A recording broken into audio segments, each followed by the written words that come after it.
अवधूत चिंतन श्री गुरुदेव दत्त श्री स्वामी समर्थ। आपल्या सर्वांना माहिती आहे की अधिक मास हा असा मास आहे ज्या महिन्यात विष्णू भगवानांची जेवढी सेवा केली तेवढी कमीच आहे।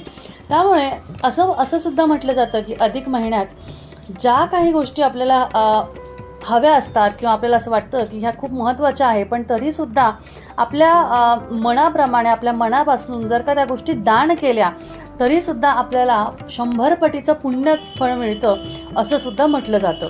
तर ह्या महिन्यात ऐपतीनुसार तुमच्या ऐपतीनुसार तुम्ही नक्की काय दान करू शकता, तुमच्या राशीनुसार तुम्ही काय दान करू शकता याबद्दल मी आज तुम्हाला माहिती सांगणार आहे। बघा, कुंडलीत उपस्थित असलेले जे ग्रहदोष महिन्याच्या राशीनुसार दान करून आपण शांत करू शकतो। तर अशाच पद्धतीने या महिन्यात तुमच्या राशीनुसार तुम्ही सुद्धा काही वस्तूंचे दान करून तुमच्या मागची पीडा ही लांबवू शकता, म्हणजे तुमच्या मागची पीडा जी आहे ती दूर करू शकता। यज्ञ, विवाह, संक्रांती, चंद्र किंवा सूर्यग्रहण ह्या वेळेसच दान करता येते। जाणून घेऊया आता की कोणत्या राशीच्या व्यक्तीने कोणते वस्तू दान करायचे आहे आणि ह्या अधिक मासात त्या वस्तू दान केल्याचे अपार महत्त्व आहे। पहिली रास म्हणजे मेष रास। या महिन्यात मालपुआ, तूप, चांदी, लाल वस्त्र, केळी, डाळिंब, सोने, तांबे, प्रवाळ आणि गहू याचे दान करावे। मेष राशीच्या लोकांनी याचे दान करावे। वृषभ रास ज्यामध्ये पांढरे वस्त्र, चांदी, सोने, मालपुआ, मावा, साखर, तांदूळ, केळी, गाय, हिरा, मोती, वाहन दान करावे। वृषभ राशीच्या लोकांनी ह्या गोष्टी दान कराव्या। मिथुन राशीच्या लोकांनी पन्ना, मूग डाळ, सोने, मूर्तीसाठी छत्री, तेल, पितळेची भांडी, केळी, सफरचंद, मालपुआ, ब्रेसलेट, सिंदूर, साडी तुम्ही दान करू शकता।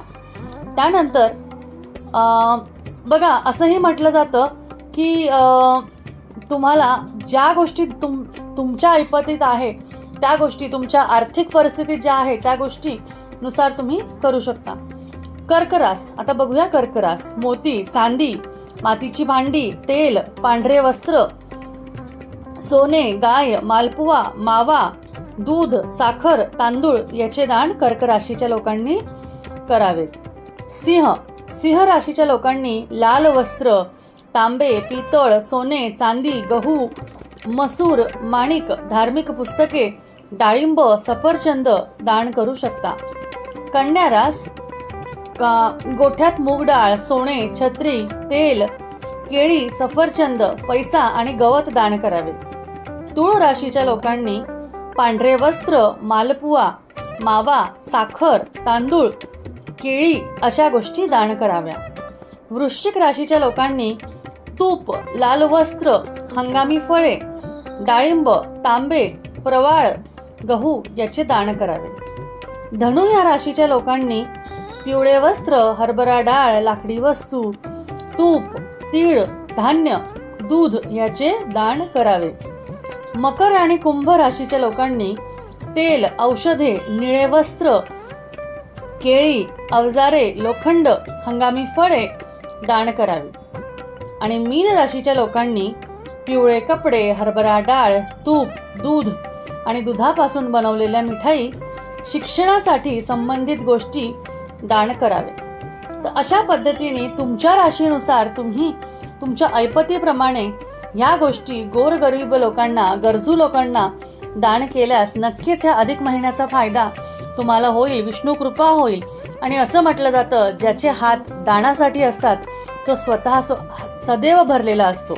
त्यामुळे तुम्हाला जर का तुमच्या मनातली कुठली इच्छा पूर्ण करून घ्यायची आहे, सदैव प्रसन्न राहायचं आहे, तर दान करण्याची आधी दानत ठेवा, मग तुम्हाला काहीतरी मिळेल। अशा पद्धतीने आपली जर का मनस्थिती आपण तयार ठेवली की आपण दुसऱ्याला दिलं तर आपल्याला मिळेल, ह्या मनस्थितीनेच आपल्याला कर्मानुसार फळं मिळत असतात। तर अशा पद्धतीने आजचा व्हिडिओ एवढाच। माहिती आवडली असेल तर नक्कीच लाईक करा, शेअर करा, आपल्या चॅनलला सबस्क्राईब करा। असेच नवनवीन माहितीपूर्वक व्हिडिओज बघायला आवडत असतील तर चॅनलला सबस्क्राईब केल्यावर तर बेलवर क्लिक करायला विसरू नका। परत भेटूया अशाच एका छानशा माहितीच्या व्हिडिओमध्ये। तोपर्यंत काळजी घ्या, असेच आपले व्हिडिओ बघत राहा। परत भेटू। अवधूत चिंतन श्री गुरुदेव दत्त श्री स्वामी समर्थ। जय जय स्वामी समर्थ।